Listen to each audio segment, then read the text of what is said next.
মাগুরায় শিশু আসিয়া ধর্ষণ ও হত্যা মামলার রায় ঘোষণা, প্রধান আসামি হিটু শেখের মৃত্যুদণ্ড, ৩ জন খালাস। কোনো দলকে বাদ দিয়ে গ্রহণযোগ্য নির্বাচন সম্ভব নয় বলছেন বিএনপি নেতারা, বিশেষ একটি দলকে সুবিধা দেওয়ার অভিযোগ। রাজধানী বাড্ডায় একটি বাসায় গ্যাস লিকেজ থেকে আগুন, একই পরিবারে ৩ শিশুসহ ৫ জন দগ্ধ। এবং ২ ম্যাচের টি-20 সিরিজ খেলতে সংযুক্ত আরব আমিরাতে বাংলাদেশ দল, রাত ৯টায় শুরু হবে প্রথম ম্যাচ।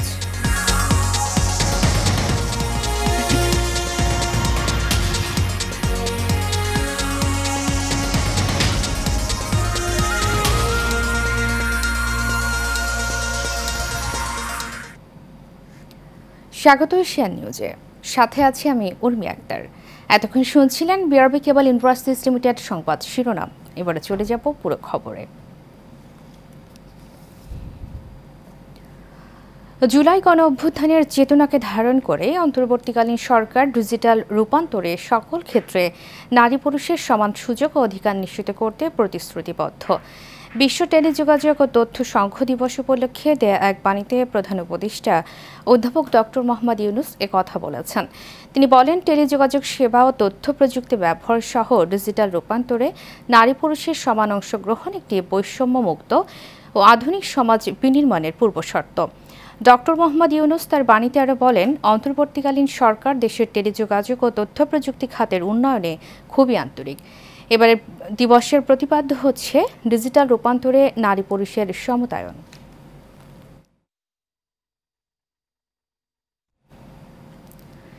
মাগুরায় আলোচিত শিশু আসিয়া ধর্ষণ ও হত্যা মামলার রায় ঘোষণা করা হয়েছে।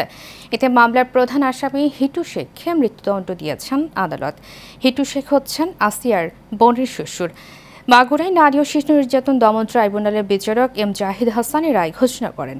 এ সময় রায়ে বাকি ৩ আসামিকে খালাস দেওয়া হয়। তারা হলেন হিটু শেখের স্ত্রী জাহেদা বেগম এবং ২ ছেলে সজীব শেখ ও রাতুল শেখ। এর আগে আজ সকাল 8:30টার দিকে ৪ আসামিকে কারাগার থেকে মাগুরার বিচারিক আদালতে নেওয়া হয়।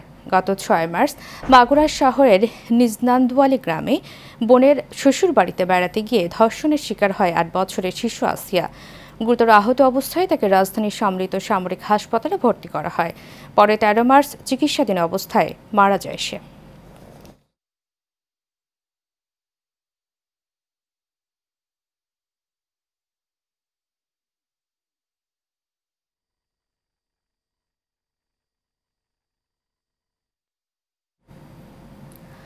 কোনো দল বা গোষ্ঠীকে বাদ দিয়ে দেশে অন্তর্ভুক্তিমূলক নির্বাচন সম্ভব নয় বলে মনে করেন বিএনপি নেতারা। বর্তমান দায়িত্বে থাকা অন্তর্বর্তী সরকারের কর্মকাণ্ডই প্রমাণ করেছে তারা বিশেষ দলকে সুবিধা দিচ্ছে এবং সেভাবে কাজ করে যাচ্ছে। ফলে বিগত সরকারের আমলে ভোটাধিকার ও মানবাধিকার থেকে বঞ্চিত হওয়া মানুষের ক্ষোভ বাড়ছে।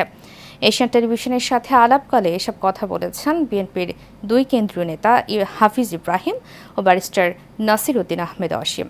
মোশাররফ তালুকদারের ক্যামেরায় কাউসার আহমেদের বিশেষ রিপোর্ট। দীর্ঘ ১৫ বছরের দুঃশাসন, ভোট ডাকাতি, বিচারহীনতা, অর্থনৈতিক লুটপাট ও স্বৈরাচারী শাসনের অবসান ঘটার পর জনগণের প্রত্যাশা ভোটাধিকার পুনরুদ্ধার করে দেশে গণতন্ত্র পুনঃপ্রতিষ্ঠা। সে লক্ষ্যেই কাজ করছে অন্তর্বর্তী সরকার, যেখানে ইনক্লুসিভ নির্বাচনের কথা ভাবছেন তারা। আমরা চাই আগামী নির্বাচনটি বাংলাদেশের ইতিহাসে সবচেয়ে অবাধ, সুষ্ঠু ও গ্রহণযোগ্য নির্বাচন হোক। সব রাজনৈতিক দল ও গোষ্ঠী অংশগ্রহণ করতে পারে এবং জনগণের মত প্রকাশের পূর্ণ স্বাধীনতা থাকে এমন নির্বাচন করার কথা বলা হলেও আওয়ামী লীগকে আন্দোলনের মাধ্যমে নিষিদ্ধ করে নির্বাচনকে প্রশ্নবিদ্ধ করছে সরকার, এমনটাই মনে করছেন বিএনপি নেতারা। আওয়ামী লীগ নিষিদ্ধের জন্য তো বলা হচ্ছে এদের বিচার করা হোক।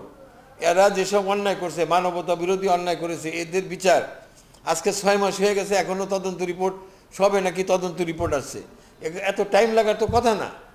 দ্রুততম সময়ের মধ্যে তদন্ত রিপোর্ট আয় না, এদের এটা বিচার করে একটা যদি করতো তাহলে জনগণ দেখতো যে না, সত্যি পজিটিভ কিছু এখানে হচ্ছে, এই সরকার করতেছে।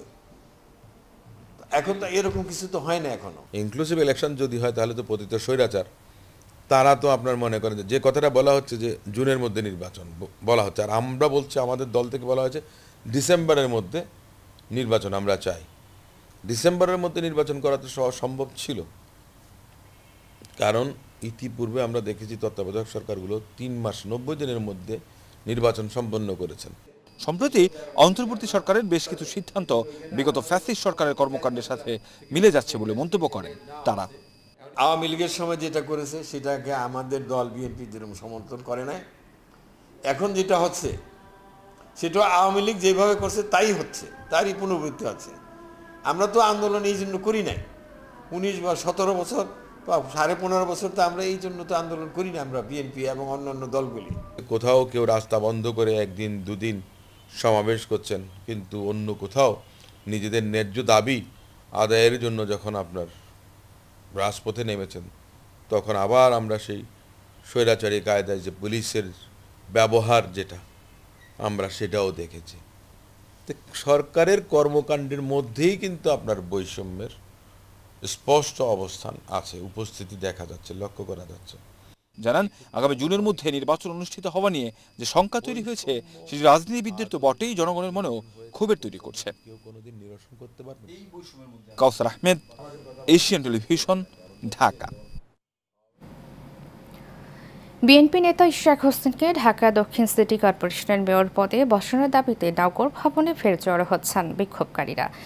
এখান থেকেই তারা লং মার্চ টু সচিবালয় কর্মসূচি পালন করবেন। গত কয়েকদিন ধরে তারা এই আন্দোলন করে আসছেন। সকাল থেকে গুলিস্তানে ঢাকা দক্ষিণ সিটির নগর ভবনের সামনে এসে তারা বিভিন্ন স্লোগান দিচ্ছেন। গত 27 মার্চ বিএনপির পররাষ্ট্র বিষয়ক কমিটির সদস্য ইশরাক হোসেনকে ঢাকা দক্ষিণ সিটি কর্পোরেশনের মেয়র ঘোষণা করে রায় দেন ঢাকার প্রথম যুগ্ম জেলা জজ ও নির্বাচনী ট্রাইব্যুনাল। আদালতের রায়ের পরিপ্রেক্ষিতে ইশরাককে ঢাকা দক্ষিণ সিটি কর্পোরেশনের মেয়র ঘোষণা করে গত 27 এপ্রিল গেজেট প্রকাশ করে নির্বাচন কমিশন।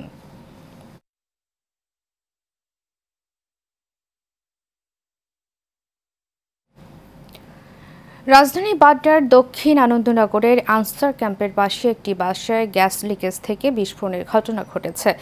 এতে একই পরিবারের নারী ও শিশুসহ 5 জন দগ্ধ হয়েছেন। শুক্রবার দিবাগত রাত 12:30টার দিকে দগ্ধ অবস্থায় তাদের জাতীয় বার্ন প্লাস্টিক সার্জারি ইনস্টিটিউটের জরুরি বিভাগে নেওয়া হয়। দগ্ধরা হলেন তফাজ্জল মিয়া, তার স্ত্রী মঞ্জুরা বেগম, তার মেয়ে তানিশা, মিথিলা ও তানজিলা। রাতে রান্না করার সময় চুলায় দেশলাই জ্বালানোর মাত্রই ঘরে জমে থাকা গ্যাসে বিস্ফোরণ হয়। এ বিষয়ে জাতীয় বার্ন ও প্লাস্টিক সার্জারি ইনস্টিটিউটের আবাসিক চিকিৎসক ডাক্তার শাওন বিন রহমান বলেন, তোফাজ্জল হোসেনের শরীর 80%, তার স্ত্রী মঞ্জুরা বেগম 67%, তানজিলা 66%, মিথিলা 60% এবং তানিশা 30% দগ্ধ হয়েছেন। তিনি আরও বলেন, জরুরি বিভাগে চিকিৎসা শেষে তাদের আইসিইউতে ভর্তি রাখা হয়েছে। পোড়ার পরিমাণ বেশি হয় তাদের সবার অবস্থা আশঙ্কাজনক।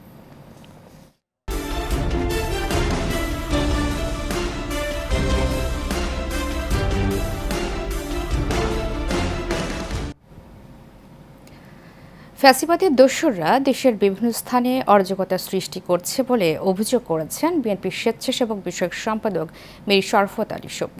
শুক্রবার দুপুরে মুন্সিগঞ্জের শ্রীনগরে অগ্নিকাণ্ডে ক্ষতিগ্রস্ত দোকান পরিদর্শন শেষে সাংবাদিকদের কথা বলেন তিনি আরও বলেন, প্রশাসন যেন দ্রুত এই বিষয়ে একটি তদন্ত কমিটি গঠন করে প্রয়োজনীয় ব্যবস্থা নেয় সে বিষয়ে অনুরোধ করছে। এ সময় তার সাথে ছিলেন শ্রীনগর উপজেলার সাবেক চেয়ারম্যান মমিন আলী, উপজেলা বিএনপির সাবেক সাধারণ সম্পাদক দেলোয়ার হোসেন, স্বেচ্ছাসেবক দলের কেন্দ্রীয় কমিটির সাবেক সহ সভাপতি আওলাদ হোসেন উজ্জ্বল সহ আরও অনেকে। এখানে কোনো রকম বর্তমান অন্তর্বর্তী সরকারের কাছে আমি অনুরোধ করব যে ফ্যাসিবাদ চলে গিয়েছে শেখ হাসিনা, কিন্তু তার দোসররা বাংলাদেশের মাটিতে এখন রয়েছে। আমি সেদিকে দৃষ্টি দিচ্ছি। তাদের লোকরা বিভিন্ন জায়গায় আজকে আপনারা লক্ষ্য করেছেন অরাজকতা সৃষ্টি করছে, বিশৃঙ্খলা সৃষ্টি করছে বিভিন্ন জায়গায়। তাদেরই কোনো ইশারা আছে কিনা সেটা আজকে আমাদের সবারই দেখা উচিত।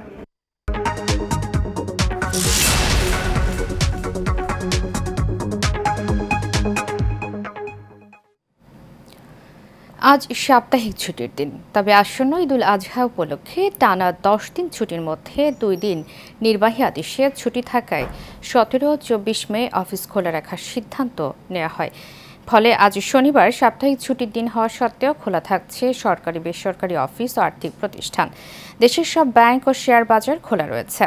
বাংলাদেশ ব্যাংক এবং ঢাকা স্টক এক্সচেঞ্জ পৃথকভাবে এই সিদ্ধান্ত জানিয়েছে। এর ফলে সরকারি ও বেসরকারি ব্যাংকের প্রধান কার্যালয় ও শাখাগুলোতে স্বাভাবিক ব্যাংকিং কার্যক্রম চলছে। একই সঙ্গে শেয়ার বাজারেও অন্যান্য কর্মদিবসের মতো লেনদেন চালু থাকবে। একইভাবে চালু থাকবে সরকারি অফিস। এছাড়াও সুপ্রিম কোর্টের হাইকোর্ট বিভাগ সহ অধস্তন সব আদালতে এদিন দাপ্তরিক ও বিচার কাজ চলছে।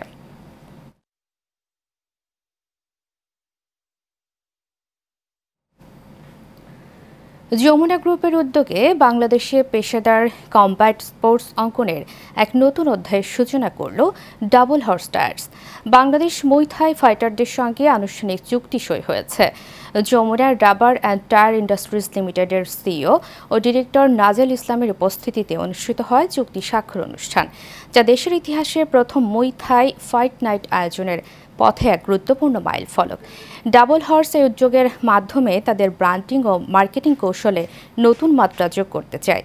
দেশীয় প্রতিভা এবং উজ্জ্বল সংগ্রামীদের সঙ্গে কাজ করে তুলে ধরতে চায় তাদের পণ্যের মান, স্থায়িত্ব ও সক্ষমতা। আন্তরিক এই প্রচেষ্টার অংশ হিসেবে দেশের প্রথম মুই থাই ফাইট নাইট অনুষ্ঠিত হতে যাচ্ছে আগামী ২৬ জুন যমুনা ফিউচার পার্কে। শেষ করব এশিয়ান নিউজ। তার আগে বিআরবি কেবল ইন্ডাস্ট্রিজ লিমিটেড সংবাদ শিরোনামগুলো জানাবো আরও একবার।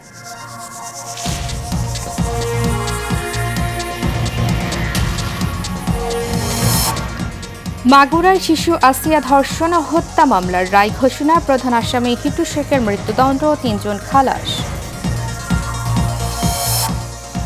কোনো দলকে বাদ দিয়ে গ্রহণযোগ্য নির্বাচন সম্ভব নয় বলছেন বিএনপি নেতারা, বিশেষ একটি দলকে সুবিধা দেওয়ার অভিযোগ। রাজধানী বাড্ডায় একটি বাসায় গ্যাস লিকেজ থেকে আগুন, একই পরিবারের ৩ শিশুসহ ৫ জন দগ্ধ। এবং ২ ম্যাচের টি-20 সিরিজ খেলতে সংযুক্ত আরব আমিরাতে বাংলাদেশ দল, রাত ৯টায় শুরু হবে প্রথম ম্যাচ।